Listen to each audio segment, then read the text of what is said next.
লিল্লা boarding এ মুয়াজরে এতিমখানায় free খাওয়াই, আমরা চিকিৎসা পর্যন্ত আমরা করাই। আমি বললাম তাহলে মুয়াজ কেমনে মারা গেল? কয় হুজুর কিছুদিন আগে চিকুনগুনিয়া জ্বর হয়েছে। আমরা ওর মারে খবর দিলাম, বললাম মুয়াজের মা মুয়াজের বাসায় নিয়ে যান, চিকুনগুনিয়া জ্বর হয়েছে।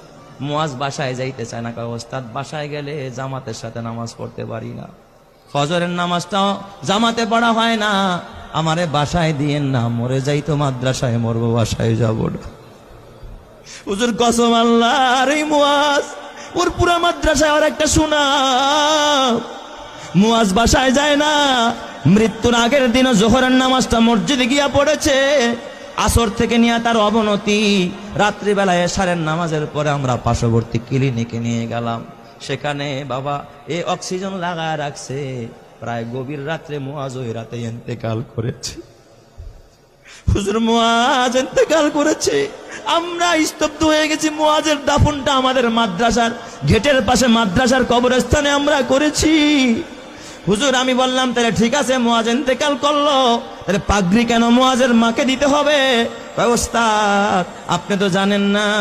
এই কথা বললাম, মোহতামিম সাহেব একটা ডেস্কের বয়ের টান দিয়ে একটা চিঠি বের করছে। কয় দেখেন এই যে পত্র পাঠাইছে মুয়াজের মা। আমি চিঠিটা খুইলা দেখি মুয়াজের মা লিখছে সংক্ষেপে, ওস্তাদ হাবেজ সাহেব সব ছাত্রকে পাগড়ি দিবেন, কিন্তু আমার কলিজার টুকরা, আমার কলিজা সেরা ধন মুয়াজরে পাগড়ি থেকে বঞ্চিত কইরেন না, আমার মুয়াজরে পাগড়িটা দিবেন। এই আবেদনটুকু করেছে। হাবেজ সাহেব মুয়াজের মারে ফোন দিয়া ব্যাখ্যা চাইলো কেমনে পাগড়ি দিব। মুয়াজের মা ফোনের মাধ্যমে জানায়, ওস্তাদ এই দুনিয়া আমার মা নাই বাবা নাই, চাইছিলাম আমার মুয়াজ আমারে দাফন করবে, আমার সন্তান আমারে জানাজা পড়ে আমারে কবরে রাখবে, কিন্তু আমার মুয়াজ যে আমার আগে চলে যাবে আমি মা ভাবতে পারি না। এই দুনিয়ায় এখন আর আমার কেউ নাই, দুনিয়া আমার স্বামী নাই, আমার মা নাই বাবা নাই, আমার কলিজার টুকরা মুয়াজও চলে গেল। ওস্তাদ ওই পাগড়িটা আমি মা আমার মাথার কাছে দিয়া, মাথার নিচে দিয়া আমি প্রতি রাত্রে ঘুমাবো, আর আমি আমার ওয়ারেসকে বলে যাব, আমার ওয়ারেসেরা আমার মুয়াজ তো জানাজা পড়তে পারবে না, আমি মা যদি মারা যায় তোরা আমারে বাজারের কাফনের কাপড় দিয়ে আমারে কাফন পড়াবি না। আমার মুয়াজের যেই পাগড়িটা মাদ্রাসা থেকে পাইছে, আমি মাকে আমার কলিজার টুকরার পাগড়িটা দিয়ে আমি মারে কাফন পরাই আনছি।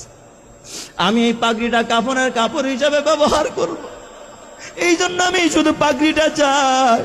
ও আমার মা গো, কালকে যদি মরে যাও মা, নাকের ফুল থাকবে না, কানের দুল থাকবে না, গলার মালা থাকবে না, হাতের বালা থাকবে না মা, খালি হাতে যেতে হবে মা।